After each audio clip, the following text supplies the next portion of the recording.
Loaiza. Y pese a haber advertido que llegaba al Senado a defenderse como ciudadano, el fiscal Martínez Neira utilizó funcionarios, información y recursos del ente investigador durante su discurso. Guillermo Gómez. No asisto como servidor de la justicia. Con esa advertencia, Néstor Humberto Martínez empezó a contradecirse. Todo lo que aquí se ha dicho sale de las investigaciones de la Fiscalía General de la Nación. Lo que significa que usó los recursos de la Fiscalía para su defensa personal, como fue evidente en los datos que dio sobre las investigaciones en curso en el ente investigador. Para que usted sepa, senador Robledo, ¿sabe cuántos contratos corruptos estudian en este momento los investigadores? Porque les dije, denme la oportunidad de dar un dato. Martínez llevó consigo al Senado las respuestas de Pisano en la entrevista que le hizo la Fiscalía y también las copias de los documentos que el ingeniero les entregó a los fiscales de los distintos procesos por el caso Odebrecht. Oigan bien, ¿podremos escuchar ese audio? El fiscal miró hacia arriba, en donde estaban 3 de sus subalternas ayudándole a proyectar sus pruebas. En las graderías hacía tareas de apoyo otra funcionaria pública de la Fiscalía y detrás de Martínez uno más, al que se le vio a sus pies pasándole papeles.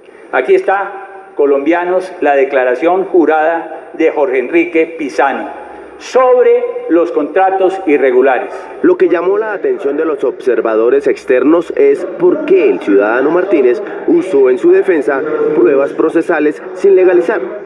La familia le dice a la Fiscalía, y si ustedes quieren volver a tener los computadores y los discos duros, nos dicen y se los volvemos a entregar. Por lo que dijo, Martínez Neira tuvo acceso a los 5 computadores, 2 celulares, 2 discos duros y la tablet de Jorge Enrique Pisano, auditor de la concesión Vial Ruta del Sol 2, quien lo grabó. Claro, yo sé por qué les va a fastidiar. Sin embargo, los elementos extraídos de la casa de los Pisano, según consideró un juez, no pueden ser usados como prueba porque la inspección a la residencia y la incautación de los objetos del ingeniero no fueron legalizados.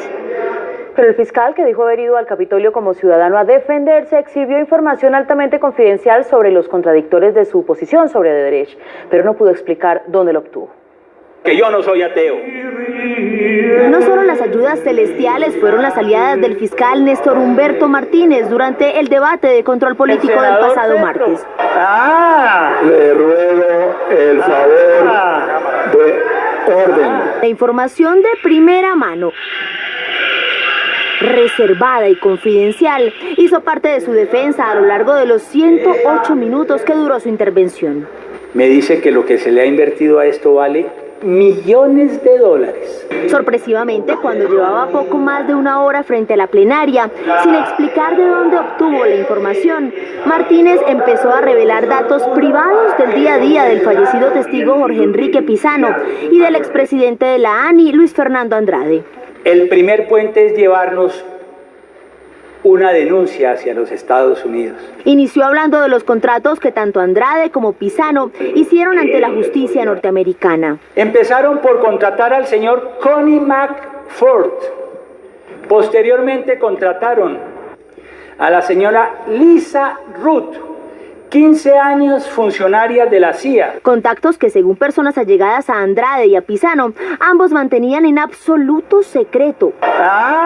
Allí no terminaron sus revelaciones. Con absoluta precisión, Martínez detalló los movimientos en el extranjero de la también ciudadana norteamericana Teresa Chevres, esposa de Andrade. Empezó a cumplir un papel fundamental en los corrillos del Congreso de los Estados Unidos y el día de la muerte de Jorge Enrique Pisano no paró en mientes para avisar en los Estados Unidos que habían asesinado a Jorge Enrique. Tras el debate, quedó demostrado que el fiscal tiene informantes hasta en los barrios más exclusivos de Bogotá. Me sorprende el senador Petro, quien se reunió con Andrade, por cierto, para preparar esta investigación, según cuentan, en todo el barrio Rosales.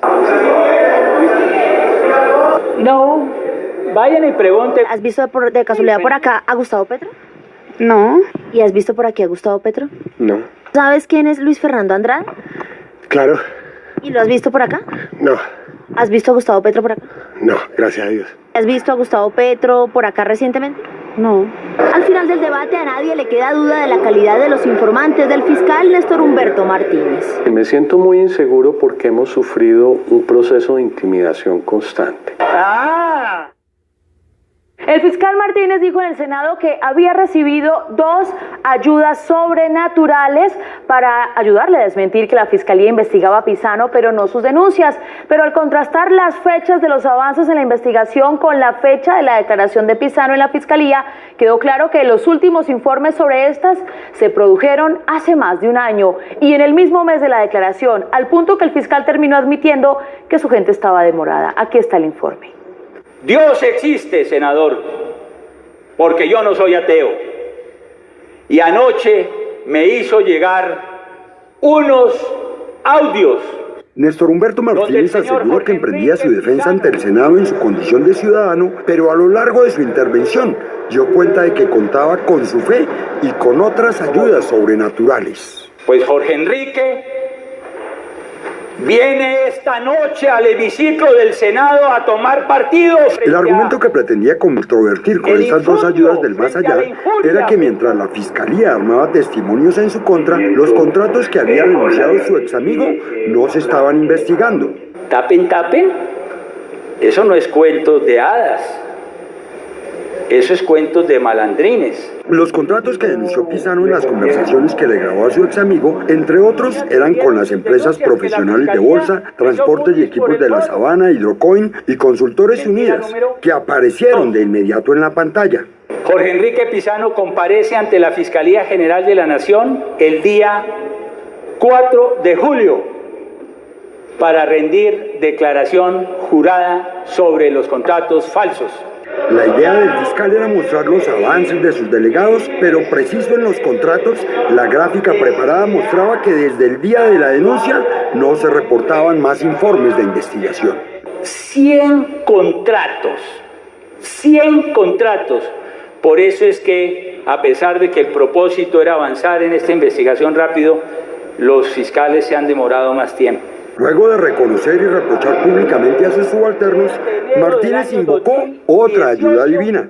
Bajo la gravedad del juramento, ante un tribunal de arbitramiento en la Cámara de Comercio de Bogotá. En el Centro de Arbitraje y Conciliación de la Cámara de Comercio, el ingeniero Pisano había dicho que no estaba en capacidad de calificar como sobornos las irregularidades que había detectado. La Secretaría del Centro de Arbitraje sostiene que solo las partes, es decir, Odebrecht y la ANI, tienen derecho a conocer los expedientes y le negó ese derecho a la audiencia de Noticias 1. Esa información es parte del expediente y yo no la puedo dar sin la autorización de las partes del expediente. Pero el fiscal sí accedió a ellos. Bueno, no sirve el audio. El ciudadano Martínez Neira tuvo el privilegio de conocer documentos reservados como fiscal general, como fundador del Centro de Arbitraje de la Cámara de Comercio y como exárbitro de la misma.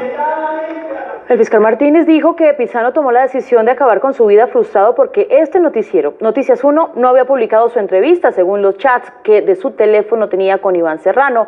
Pero estos chats muestran, por un lado, que la publicación que él esperaba en la víspera de su muerte no era su entrevista con Noticias 1, y por el otro, que los personajes del diálogo eran diferentes.